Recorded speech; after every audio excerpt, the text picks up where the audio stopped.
Olá, meu nome é Ney Herman. Muito obrigado por permitir que eu entre em sua casa neste momento. Está começando mais uma edição do programa Opinião, o seu programa de debates e entrevistas aqui na TV Vila Velha, cada vez mais a TV que a nossa gente vê. Comigo no estúdio está o professor Emerson Yugenberg, doutor em Economia, professor do Departamento de Economia da Universidade Estadual de Ponta Grossa e diretor do setor de Ciências Sociais Aplicadas da UEPG. Professor, muito obrigado pela sua presença hoje aqui. Obrigado, Ney. Sempre um prazer estar aqui. E muito obrigado a você que está nos acompanhando, nos assistindo neste momento. Nós vamos falar sobre as perspectivas para a economia brasileira em 2017. Fique conosco.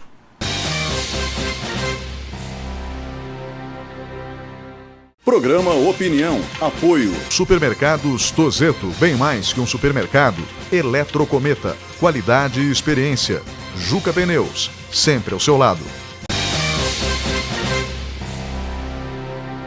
Olá, nós estamos de volta com o segundo bloco do programa Opinião. O tema de hoje é as perspectivas para a economia brasileira em 2017. Comigo no estúdio, o professor Emerson Yugenberg, doutor em Economia, professor da Universidade Estadual de Ponta Grossa. Professor, eu gostaria de começar fazendo uma análise de 2016. 2016 foi tão ruim quanto se previa para a economia brasileira? Infelizmente foi. Na verdade, há uma crítica agora quanto aos remédios para tirar a economia dessa situação, culpando vários atores, justamente aqueles que já vinham dizendo que a condução da política econômica não iria dar certo, iria ter custos para a população como um todo. Isso, infelizmente, aconteceu. A gestão, no final da gestão da presidente Dilma, ela foi uma gestão bastante errática, sem uma direção muito definida, o que acabou, por si só, ocasionando uma série de problemas na condição da economia, uma tentativa de fazer com que o Estado fosse capaz de conduzir um processo de alívio da recessão que a gente viu. As medidas adotadas, infelizmente, não produziram os efeitos, e agora nós temos que encarar os custos. Como o desarranjo é de uma magnitude considerável, infelizmente o remédio não vai fazer efeito tão rápido.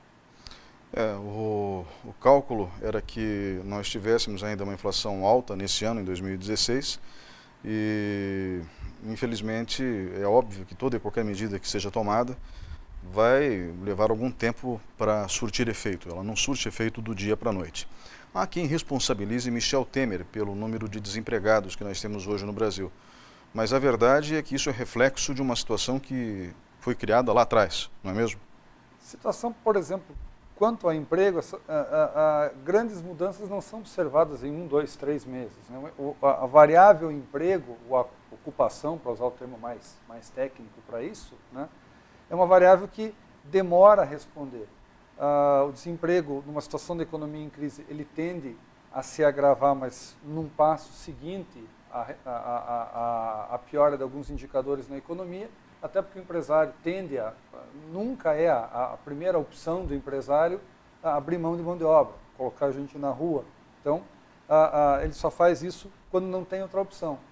E também, na hora de contratar, aí o movimento é o contrário. Também se pensa muito bem antes de contratar para saber se aquela tendência de crescimento de fato vai vingar, se de fato se inverteu a tendência.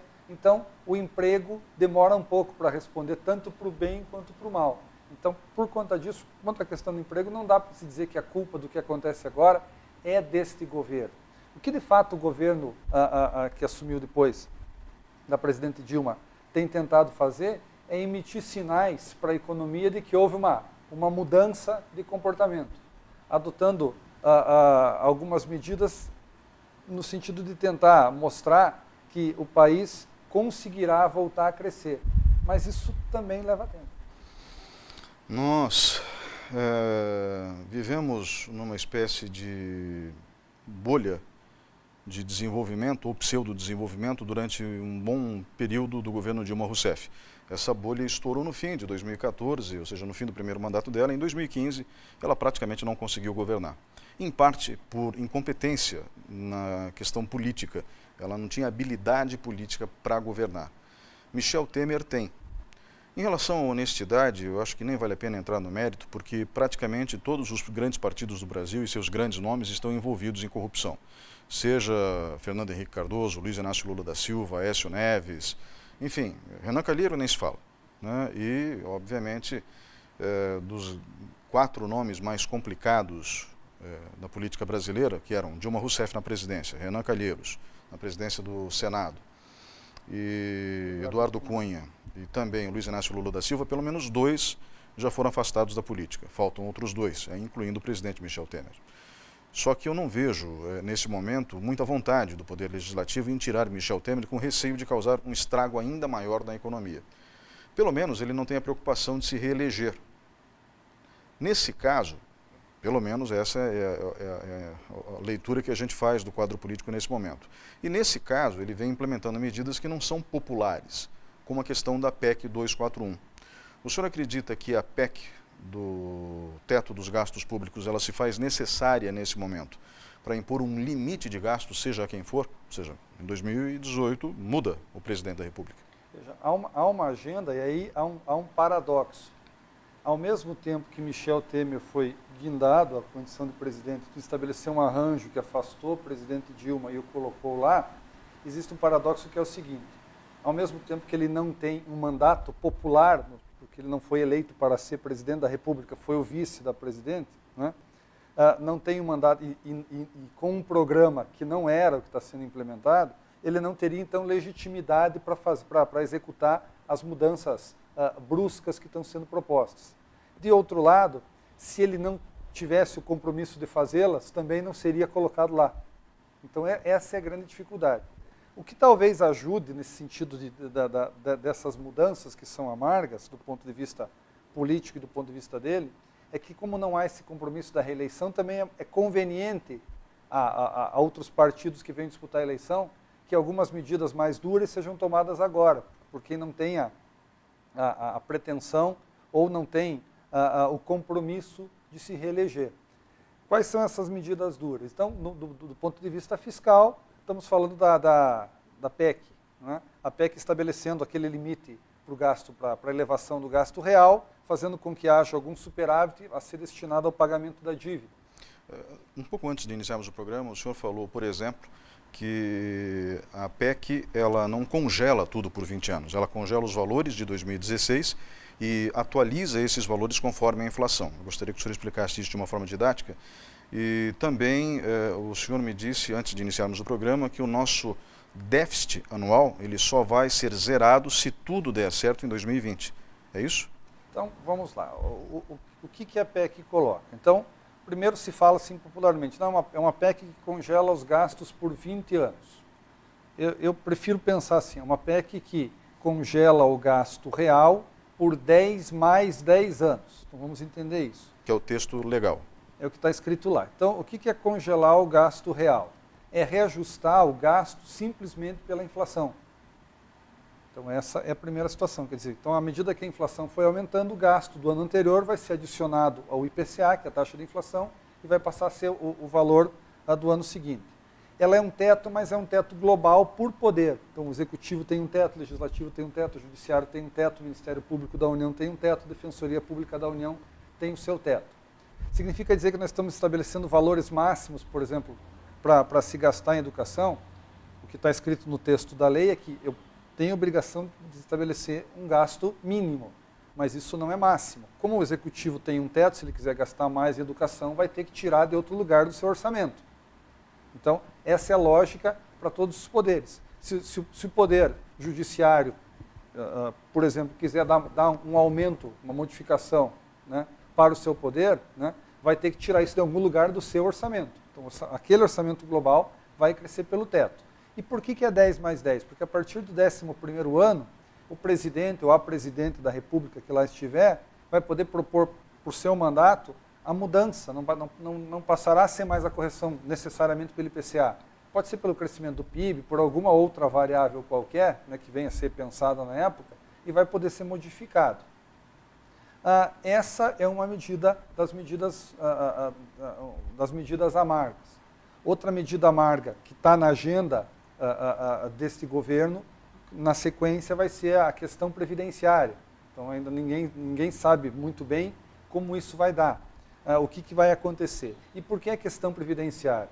Porque dos gastos totais do governo, então, ao longo do tempo, os gastos da máquina pública têm absorvido uma parcela cada vez maior do PIB.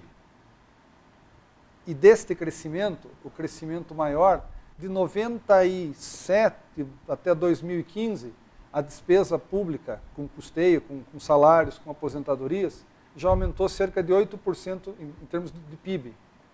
8 pontos de PIB aumentando. Mais ou menos metade desse aumento vem com as aposentadorias. Então, há que se rever a maneira pela qual as pessoas vão aposentar no futuro para que o regime seja sustentável. Tudo isso que eu estou falando, evidentemente, sujeito a críticas e a outros pontos de vista.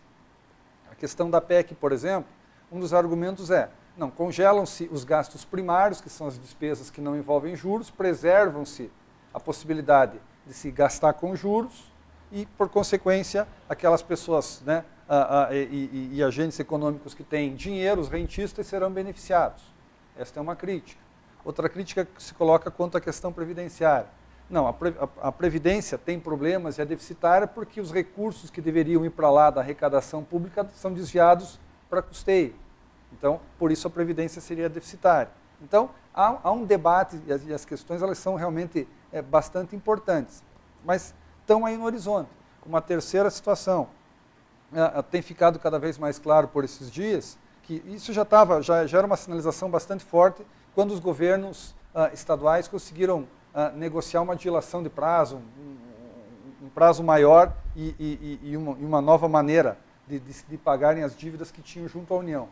O governo federal já havia sinalizado que iria exigir uma contrapartida, um compromisso em troca disso. Então, nós já temos no horizonte a sinalização muito clara que teremos também uma PEC para os estados. Sinaliza-se hoje não com uma PEC de 20 anos, ou 10 mais 10, como eu falei, mas uma PEC com limite total de 10 anos.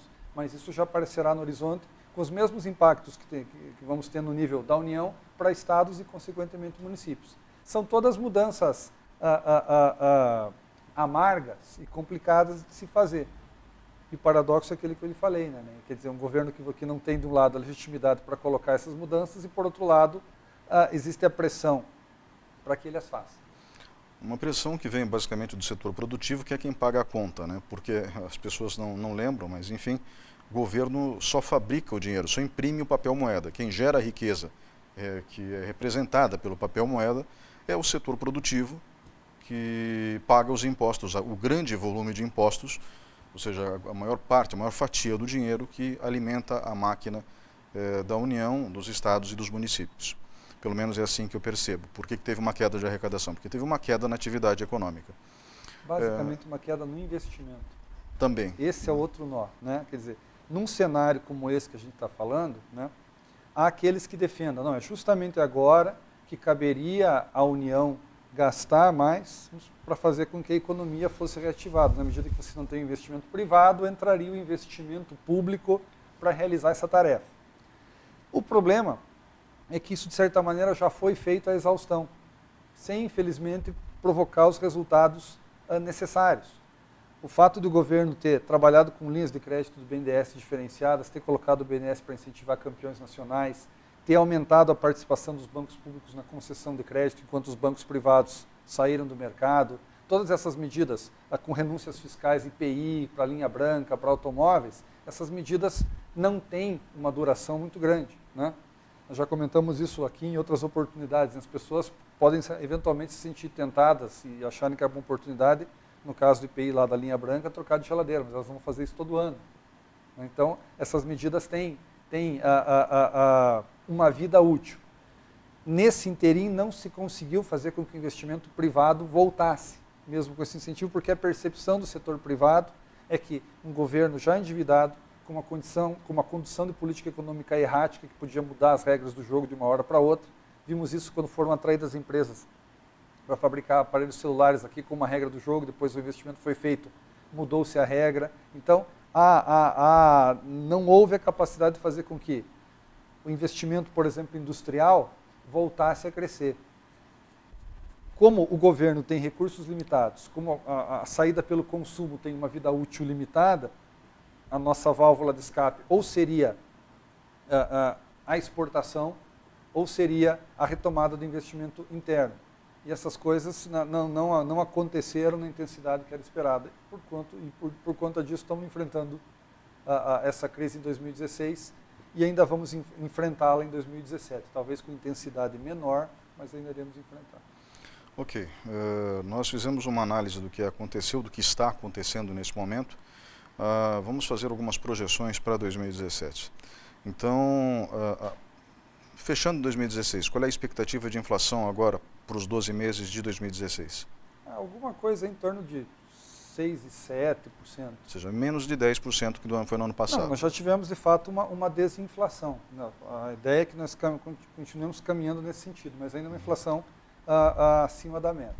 E a perspectiva é que no ano que vem, 2017, a inflação fique dentro da meta, entre 4,5% e 6,5%? A expectativa é que ela fique mais perto do que a gente chama de centro da meta, que é o valor básico. O Banco Central ele recebeu a missão dele para o ano que vem é ter uma inflação de 4,5% ao ano, podendo variar 2 pontos para mais ou para menos. Então, uma inflação até 6,5% seria considerada dentro da meta. Ela vai ficar mais para 5%, em torno disso, pelo menos é a expectativa, né? E cada vez que a gente vem fazer esses programas, né, falar sobre projeções, eu lembro da citação de um humorista que diz que prognósticos são difíceis, principalmente quando são feitos em relação ao futuro, né, o que os torna mais complicados. Né? Mas, enfim, a expectativa que o mercado tem hoje, né, se a gente for olhar, por exemplo, o Boletim Focus, é nessa toada, aí tem uma inflação menor do que esse ano, até porque aquela inflação da correção dos preços administrados, que foi mais um equívoco da política econômica, tentar conter na base do voluntarismo, tarifas de energia elétrica, depois começar a trabalhar com a Petrobras para segurar preço administrado, isso teve um limite. A Petrobras já estava passando por dificuldades para se tentar resolver isso, essa inflação represada ela voltou. E quando ela voltou, ela contaminou todo o ambiente. Então, essa correção, essa inflação, essa correção de preços, vamos dizer assim, foi bastante absorvida no ano que passou. Né? Então, e no ano anterior também. Né? Então, o que a gente vai ter para agora? Não vai mais ter esse movimento com essa intensidade. Então, a tendência é que os preços cheguem mais perto do 4,5%. O que aconteceu com a tarifa de energia elétrica e combustíveis realmente foi um crime, porque se existe um escalonamento, ou seja, se o preço sobe devagar, isso é absorvido pela média da inflação, que depois repassada no reajuste salarial das categorias. Pelo menos suaviza um pouco o impacto. É sempre bom lembrar que inflação é média, né? Então existem muitas coisas que sobem além da inflação. Mas enfim, foi uma estratégia no mínimo equivocada, porque hoje todo mundo tem que lidar com uma conta de luz que é absurda, que consome em alguns casos até 10% da renda da família, que é inviável. Né? Mas feita essa observação da minha parte, eu me lembro que no fim do ano passado o senhor mencionou que o dólar talvez estivesse fechando esse ano, prognósticos, futuro, né, a R$ 4,20. Ele se encontra R$1 a menos do que isso. Exatamente o que aconteceu para diminuir a pressão sobre o valor do dólar na cotação e qual é a perspectiva para o ano que vem? Lembrando, o senhor não tem obrigação de ter bola de cristal, mas com base nos dados atuais. Veja, é uma frase corrente entre os economistas que diz assim, na verdade tem duas que podem ser utilizadas nesse contexto. Uma mais geral, que diz que Deus colocou no mundo o meteorologista para o economista se sentir mais feliz. Né? E a segunda, especificamente contra o dólar, diz o seguinte, que o mercado de dólar foi feito para humilhar o economista. Se há alguma coisa difícil de se prever, né, com alguma segurança, isto é o câmbio. Né? Então, quando a gente coloca essas previsões, na verdade, quando eu as coloco, elas não são necessariamente minhas, até porque não há um instrumental, uma situação, uma capacidade de análise tão grande para prever um mercado tão complexo. O que a gente faz é olhar o que todo mundo olha, que são as projeções do mercado financeiro como um todo. Né? Então, de fato, a possibilidade de erro ela é muito grande. O que incomoda mais, né, as pessoas quanto a essa questão de câmbio, os agentes econômicos, as pessoas quando vão fazer viagem, etc., mas isso é em menor escala, porque a gente está tratando aqui em termos de economia. O que incomoda muito é uma palavrinha chamada volatilidade, ou seja, uma oscilação muito brusca. Quando você tem uma tendência, seja ela de alta, de baixa, e isso não tenha grandes solavancos, o importador, o exportador vai ter uma ideia de qual que é a regra do jogo, de como ele vai trabalhar. O grande problema é quando você fecha um contrato de exportação, digamos, imaginando uma determinada taxa, e o real valoriza. Então, teu negócio era viável, quando você vai entregar a mercadoria, você já está fazendo isso com prejuízo, porque aí a cotação diminuiu. O importador, o problema é o contrário, ele acha que vai fazer a importação de determinado produto e aquilo vai ter viabilidade interna. Quando ele vai liquidar isso, a margem de lucro que ele teria acabou indo para o espaço via câmbio. Então, o que incomoda é essa situação de volatilidade. Mas, assim, coisas mais estruturais que dá para a gente enxergar quanto ao dólar, há de se esperar alguma alta que deve vir por conta do que vai acontecer no governo dos Estados Unidos. Nós estamos agora com a eleição do novo presidente, algumas sinalizações da parte dele que coloca como algumas medidas de política um governo gastando mais e cobrando menos impostos. Bom, governo que gasta mais e cobra menos impostos, nós já conhecemos daqui o que tende a acontecer. Então, lá também é uma expectativa de alta de inflação. E lá como cá, né, inflação subindo, o Banco Central tende a subir os juros. Evidentemente que os juros lá estão em patamares irrisórios perto do nosso. Mas o problema é que qualquer subida de juro lá faz com que uma parte do capital financeiro que está aqui tenda a migrar para mercados mais seguros, mais desenvolvidos, o que faz com que você tenha alguma pressão, alguma situação que eventualmente venha provocar uma alta do câmbio. Ou seja, uma procura pelo dólar. Uma procura pelo dólar, porque aí a ideia desses agentes econômicos, investidores, etc., é migrar para outros mercados. Então, isso também pode ser um complicador para nós aqui quanto a uma eventual queda na taxa de juros. A expectativa também, hoje nós estamos trabalhando com uma taxa de juros que é de 14% taxa básica. Em que pese esse fato, na outra ponta, que é a ponta que interessa para quem está nos ouvindo aqui, quanto custa de crédito com cheque especial, no cartão de crédito, numa operação de financiamento qualquer, em que pese a taxa de juros está caindo aqui, essas taxas de juros têm batido os níveis recordes. O último dado do Banco Central coloca, por exemplo, para cartão de crédito uma taxa de, acredite você ou não, de 480% ao ano, o que dá em torno de 16% ao mês, contra uma taxa anual do Banco Central de 14%, tendendo a cair. Então, por que isso acontece? Também, até que a gente consiga ter uma situação na qual as pessoas, isso não vai ser para 2017, as pessoas voltem a ter emprego, voltem a ter renda, a inadimplência volte a cair, para que você tenha condição de trabalhar com uma taxa menor. Mas eu conversando esses tempos atrás com um colega seu do Departamento de Economia, o ex-reitor Paulo Godoy, ele tentou explicar para o público de casa e para mim por que essa taxa básica de 14 vira, em alguns casos, 480% ou até mesmo 2.000%. E por mais que a explicação técnica dele tenha sido adequada, moralmente é inconcebível que se faça isso. É inadmissível, não existe nada no mundo que justifique, num período de crise, o sistema financeiro lucrar como lucra no Brasil. Eu sinceramente acho que é indecente, mas é uma opinião mais moral do que técnica. Mas também há uma explicação no sentido, uma explicação mais técnica, que é o seguinte, assim como em outras indústrias, como o caso da indústria automobilística, por exemplo, né, mesmo em momentos de crise, a primeira medida nunca é subir preço. É tentar buscar lucratividade, mesmo que isso impacte em vender menos. É preservar margens, tentar outras alternativas. O sistema financeiro, a mesma coisa, né? Então, esse ano que passou, foi grande a pressão, por exemplo, para quem trabalha no setor, por aumentar a rentabilidade por outros caminhos, vendendo mais produtos, tarifas mais elevadas, e também, em consequência disso, o banco tenta preservar, já que ele vai emprestar talvez para menos pessoas, cobrar dessas pessoas um valor a mais, daquelas que podem pagar. Então, infelizmente, o capitalismo também não é um regime que são todos bonzinhos. Aqui no Brasil, trabalhar com crédito é uma coisa muito complicada, então há que se tomar alguns cuidados.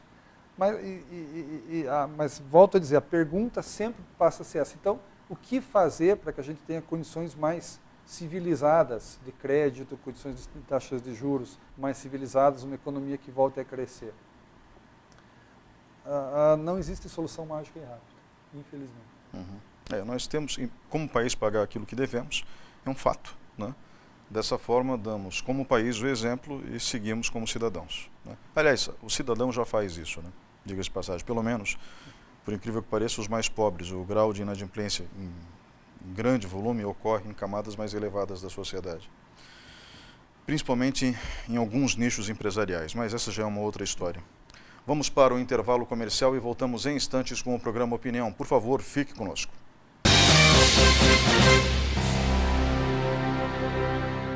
Programa Opinião. Apoio. Supermercados Tozeto, bem mais que um supermercado. Eletrocometa, qualidade e experiência.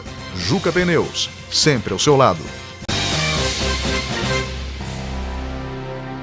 Olá, estamos de volta com o terceiro bloco do programa Opinião. O tema de hoje, as perspectivas para a economia brasileira em 2017. Estamos conversando com o doutor em economia, professor Emerson Yugenberg, do Departamento de Economia da Universidade Estadual de Ponta Grossa, também diretor do setor de Ciências Sociais Aplicadas. Professor, eu conversava com o senhor agora no intervalo e falávamos justamente da vontade que qualquer pessoa tem de pagar suas contas em dia, principalmente aqueles que mais necessitam de crédito porque não vão conseguir comprar aquele bem à vista. E às vezes é um bem necessário, é um fogão, é uma geladeira, mesmo que seja usado um carro, né, e precisam financiar esses bens. Então as taxas de juros elas são elevadas. Nós não chegamos a cogitar um valor para o dólar para o ano que vem, mas o senhor disse que existe uma tendência de alta em virtude da realidade norte-americana. O senhor mencionou que o governo de Donald Trump tende a cobrar menos impostos e a gastar mais. Isso significa, obviamente, que eles vão aumentar a taxa de juros. Aumentando a taxa de juros, quem está no Brasil vai para a América do Norte porque é mais interessante receber de alguém que costuma pagar em dia suas faturas. É óbvio que existe essa possibilidade, mas Donald Trump tem recuado em muitos aspectos agora que ele está mais perto de assumir a presidência da República. Talvez porque a ficha comece a cair, né, e a realidade não é tão fácil de ser manipulada quanto as palavras, né, ou quanto o contexto de palavras. Mas, enfim, o que me preocupa é justamente a taxa de juros no Brasil em relação a essa situação nos Estados Unidos. A tendência é que o Banco Central eleve a taxa de juros, então, para atrair esses investidores? Não, na verdade, veja, então vamos entender que, embora nós tenhamos países que têm hoje perfis de risco bastante diferentes, né, nós não somos, por exemplo, mais grau de investimento, infelizmente, né, um dos custos da política foi esse, mas nós estamos trabalhando hoje com uma taxa básica de 14%, a taxa americana é alguma coisa em torno de 0,5% ao ano. Uhum. Então, o que pode eventualmente complicar é, no movimento, o que eu quis colocar, um movimento de queda. Talvez a queda da taxa de juros que nós certamente poderemos vir a ter no ano que vem, não ser tão intensa quanto poderia ser em condições mais normais. Então, entendi. A perspectiva nossa também é trabalharmos com taxas de juros menores. Então, nós vamos sair para um processo, nós estamos num processo de desinflação. Então, vamos trabalhar com uma taxa de juros pouquinho entre, vamos colocar lá, para ter um intervalo bastante razoável, entre 6,5% e 6,8% para esse ano. Vamos trabalhar com alguma coisa em torno de 5% no que vem. Então, a tendência, ao ter uma taxa, uma inflação mais sob controle, isso permite ao Banco Central trabalhar com uma taxa de juros menor. Se o governo, de fato, conseguir implementar o seu ajuste fiscal, também isso já ajuda. Porque quando o governo, de um lado, está gastando demais, ele está pressionando preços do lado da economia.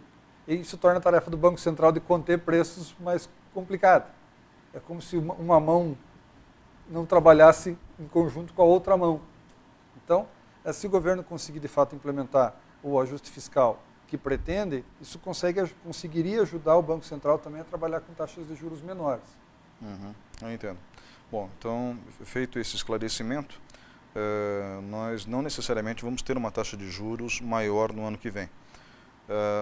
Mas a recuperação do emprego começa a ocorrer no ano que vem, na sua opinião? Há alguma sinalização dos analistas de macroeconomia que colocam o segundo semestre de 2017 como um princípio de retomada. Sempre que a gente fala, Ney, nesses movimentos de taxa de juros, emprego, taxa de câmbio, essas coisas, vamos lembrar que essas coisas elas são razoavelmente lentas e levam tempo. Né? Não estamos dizendo aqui, por exemplo, o dólar vai passar de, sei lá, 3,30 para 3,90 amanhã, depois 4,50. Isso, quando acontece, são coisas muito diferentes que acontecem na economia.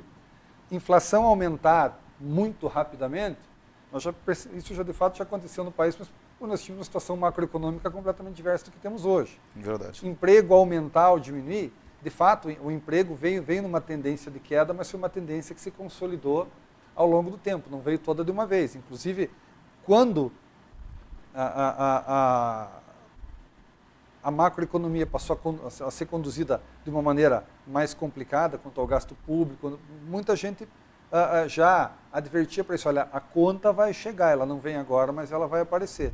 E a retomada é a mesma coisa. Então, o emprego, a ideia é que, na medida que a economia deixe de piorar, né, e ela piorou bastante, a expectativa é que a gente feche aí com uma queda de 3,8% do PIB esse ano, né, talvez tenhamos uma queda ainda no ano que vem, né, os mais otimistas colocariam um crescimento de 1%, o pessoal do meio coloca, vamos ficar no 0 a 0, e os mais pessimistas colocam ainda uma queda no PIB para o ano que vem.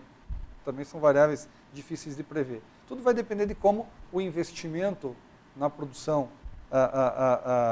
vai se comportar e como a expectativa, e consequentemente, como a expectativa do consumidor médio vai se comportar. Quer dizer, qual a capacidade daqueles que conseguiram manter seus empregos de continuar mantendo seu padrão de consumo e de realizar mais consumo.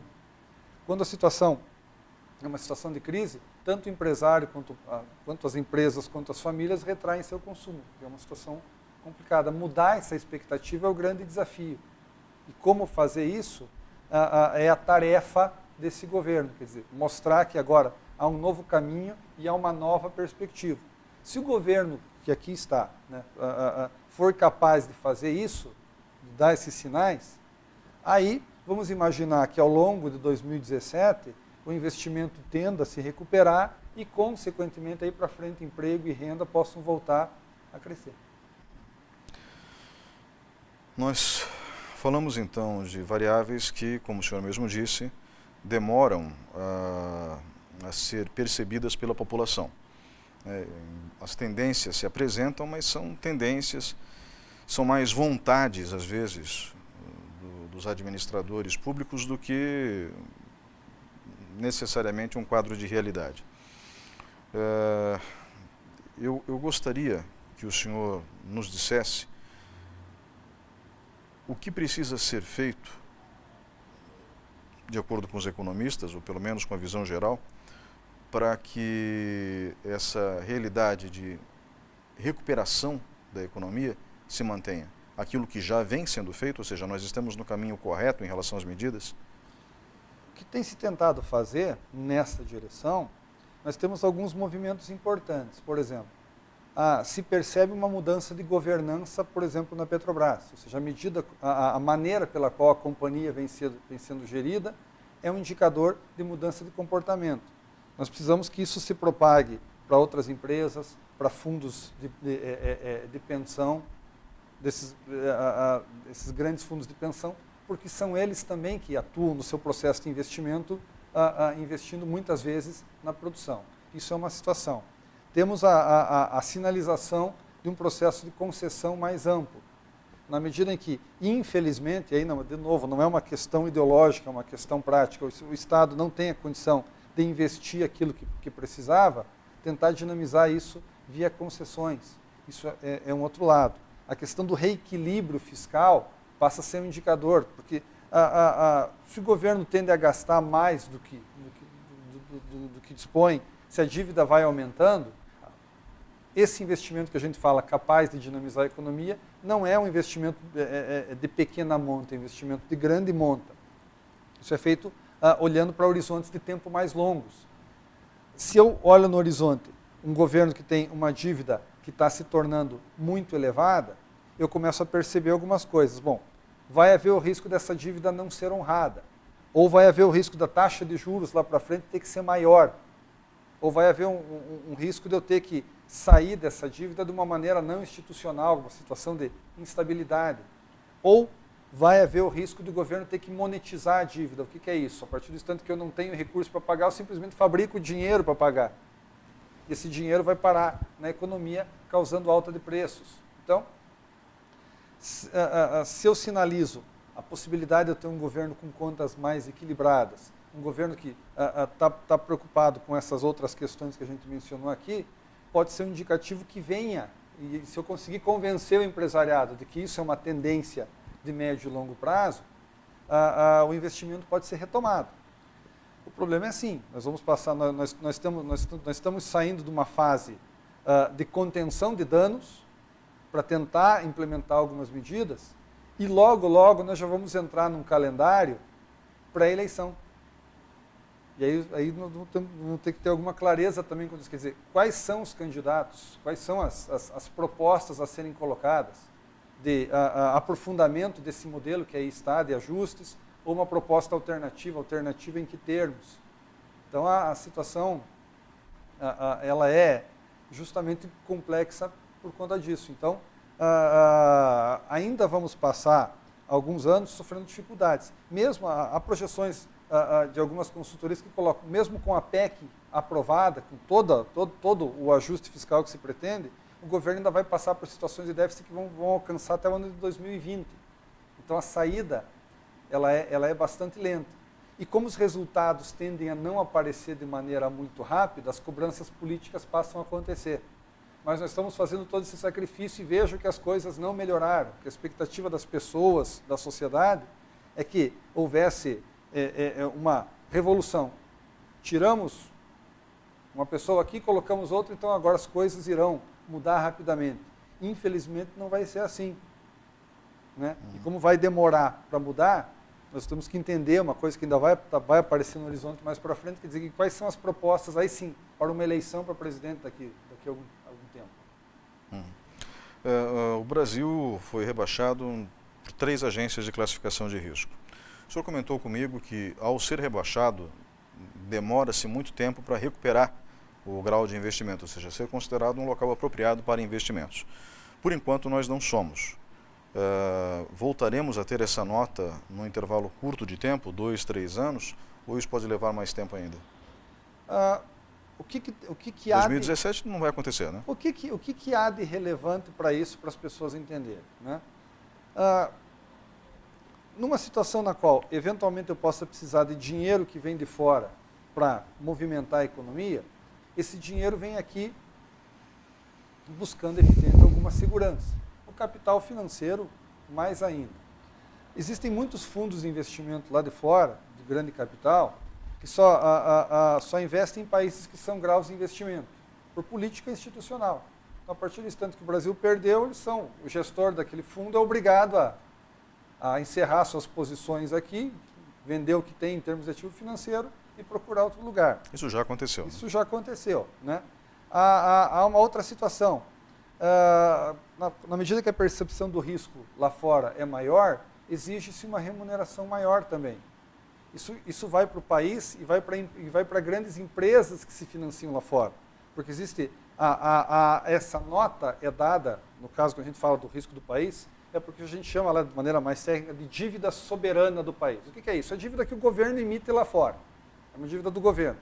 Mas as empresas também emitem dívidas. Se imaginar grandes empresas, tanto estatais quanto não estatais, por exemplo, uma Vale do Rio Doce, pelo seu tamanho, vai tomar crédito não só no mercado interno, mas no mercado externo. Mas a nota dessas companhias aqui tende a refletir a nota do país. Então, se o país tem uma piora, para o setor privado, para esse capital buscar recursos lá fora, ele também vai ter que pagar uma taxa de juros mais elevada, o que complica a vida dele aqui. Então, esse é o grande nó. Fica mais caro para investir, consequentemente, isso vai ter os reflexos aqui.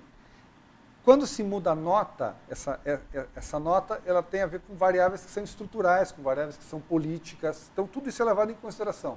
A capacidade política do governo que ali está de implementar a sua agenda, qual é esta agenda, quais são as condições, os fundamentos, as condições estruturais da economia. A economia está crescendo, não está crescendo, está mais exposta a problemas da economia externa ou não. Tudo isso é levado em consideração. E como são fatores estruturais, isso não muda de hoje para amanhã. Então, assim como conquistar um grau de investimento leva tempo, né, retomar agora aquela conquista que foi perdida também levará tempo. Eu não colocaria isso como possibilidade para o ano de 2017. Ou seja,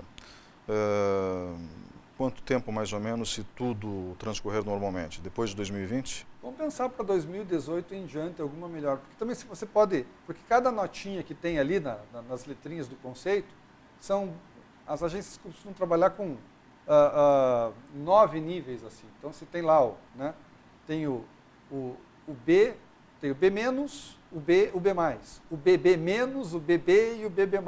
Assim vai indo, lá, B, C, D. Então, os movimentos podem ser assim. O que pode mudar são o que as agências colocam lá como perspectivas.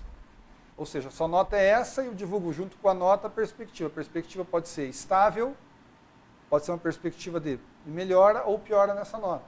Isso já passa a ser um indicador a ser acompanhado.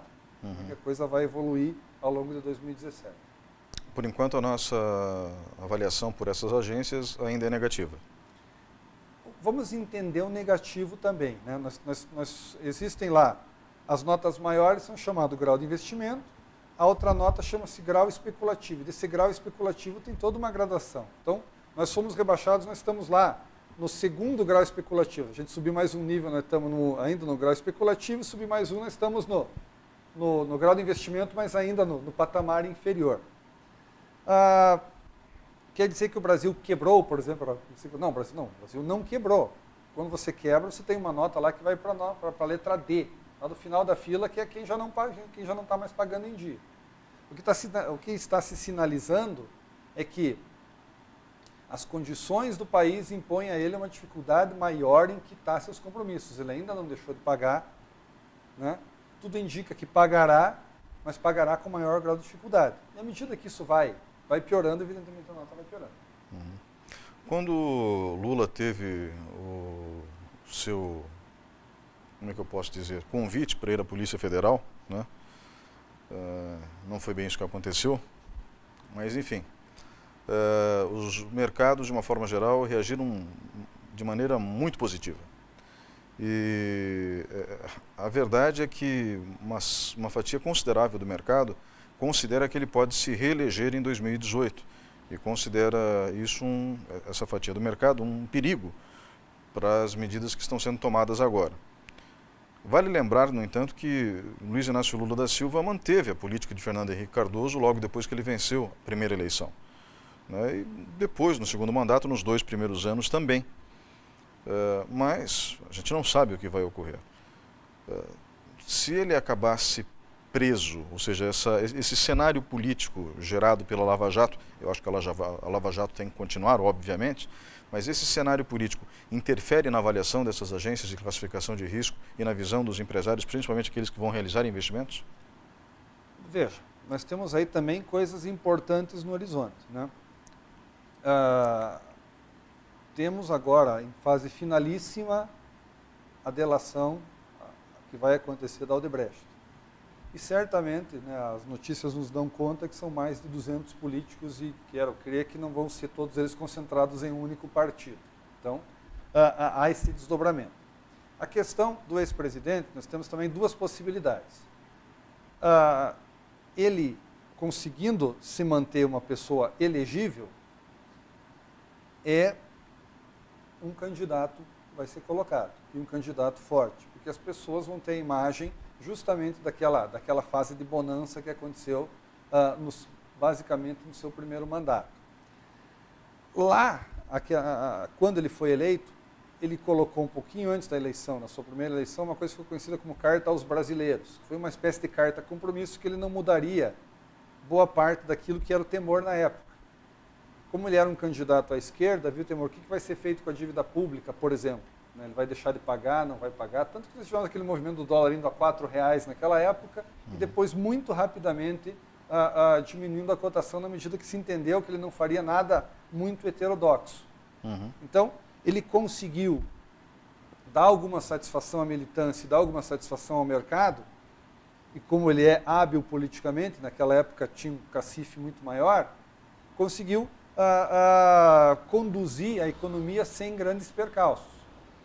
A questão hoje é que, dado o discurso que ele tem feito, inclusive para sobreviver politicamente, um discurso mais destinado à militância do partido, o coloca numa posição mais antagônica, mais radical. Então a dúvida é, nesse cenário, qual discurso ele faria e se eventualmente fosse um candidato vencedor, se ele teria condições de não implementar esse discurso ou amenizar esse discurso de maneira a fazer com que nós não tenhamos uma grande mudança. Então, esse é um cenário. O outro cenário seria ele não se tornando candidato. Aí também, ainda não é muito claro em quais seriam as alternativas. Volto a dizer, nós temos ainda a delação da Odebrecht que sequer começou. E quando começar, é uma caixa, né, de surpresas ali que vão sair. Né? Nós não sabemos quem vai ser alcançado, não vai ser alcançado. Muitas vezes alguém que poderia ter alguma pretensão pode simplesmente se tornar inviável. Então o cenário também, por conta dessa incerteza política, nos coloca dificuldades econômicas para 2017. Uhum, eu entendo. Porque, afinal de contas, a estabilidade política permite que as regras do jogo sejam previsíveis. É mais ou menos isso. Essa é a ideia, quer dizer, a partir do instante que eu sei, né, qual é o governo, como ele pensa, quais as medidas que ele vai adotar, eu tenho como tomar decisões. Se eu não tenho isso, né, que foi uma das críticas feitas ao governo de uma política errática. O que acontecia, por exemplo, para citar um exemplo menor, mas o que acontecia, por exemplo, com a alíquota de IOF. Uma hora eu queria incentivar a entrada de capitais no país, porque eu precisava baixar o câmbio para me ajudar a conter a inflação, a taxa de IOF era uma. Aí um tempo depois, eu já aumentava a taxa, porque meu objetivo era outro. Então, essa condução errática de política econômica, muito levada pela opinião do momento, era um fator que também complicava a vida do setor produtivo. Uhum. Tendo as regras do jogo claras, principalmente por parte dos candidatos, se eles assim se comprometerem em 2018, eu acho que a situação fica mais tranquila. Mas 2017 ainda é um ano de apreensão, porque ninguém sabe o que vai acontecer em 2018. Nós entramos, né, o que alguns historiadores têm chamando, né, o pessoal da comunicação tem chamado de uma situação chamada de pós-verdade, né, que é o que nós vimos com a eleição do Trump, por exemplo. A nossa expectativa como eleitores era de ter candidatos e candidatas que, a partir de um diagnóstico da realidade, nos mostrassem o que vão fazer de fato.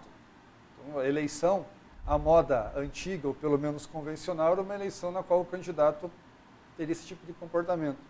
Hoje o que a gente está vendo é que eu vendo para o eleitor uma situação e depois, se eu ganhar, eu vejo o que é que eu faço, porque uma coisa não tem nada que ver com a outra.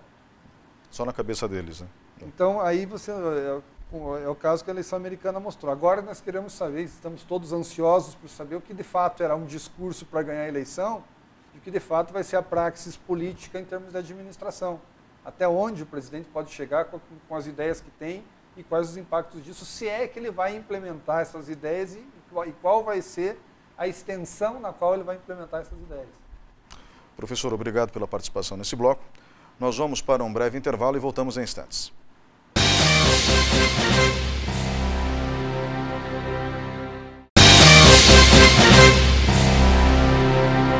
Olá, estamos de volta com o quarto e último bloco do programa Opinião. O tema de hoje é as perspectivas para a economia brasileira em 2017. Comigo no estúdio está o professor do Departamento de Economia da Universidade Estadual de Ponta Grossa, Emerson Igenberg, com doutorado na área, também diretor do setor de Ciências Sociais Aplicadas da UEPG.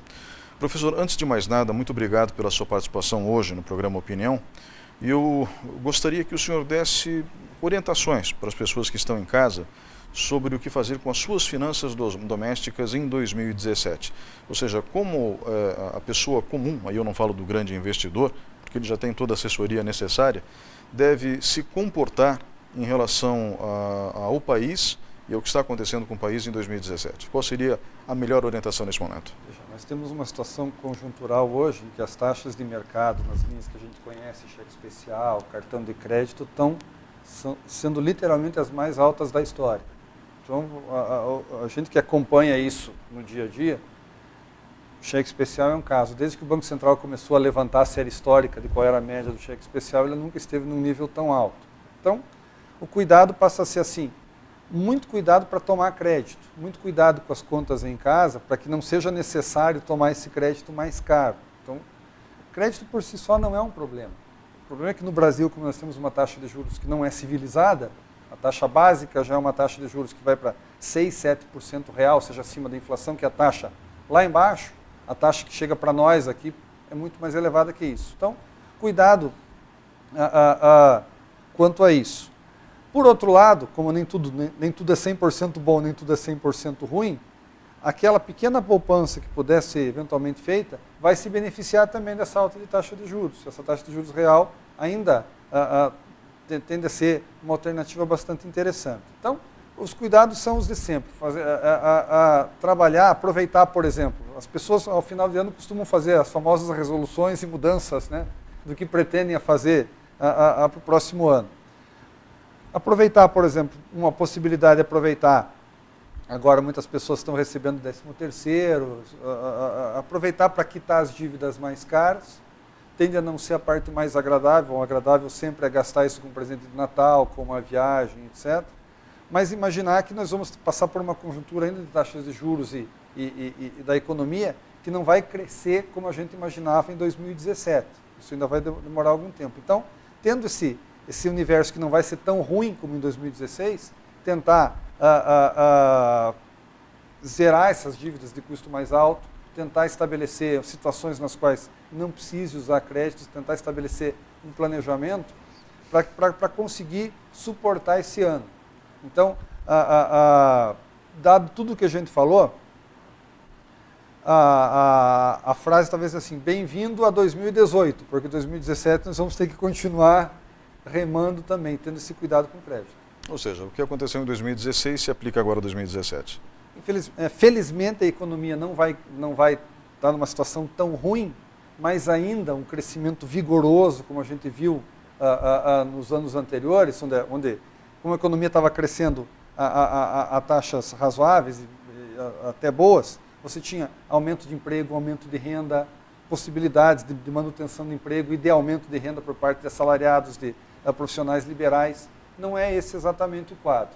Então, como o quadro ainda é um quadro de cautela, isso vale para dentro de casa também, né? Exercer suas decisões de compra, mas de maneira cautelosa, evitando a possibilidade de entrar, de cair nessas situações de cheque especial e cartão de crédito, porque elas vão estar ainda, já são igualmente caras e estão mais caras do que nunca, infelizmente. Professor, novamente, muito obrigado. E muito obrigado a você que estava em casa nos acompanhando até agora. O programa Opinião fica por aqui. Voltamos na semana que vem.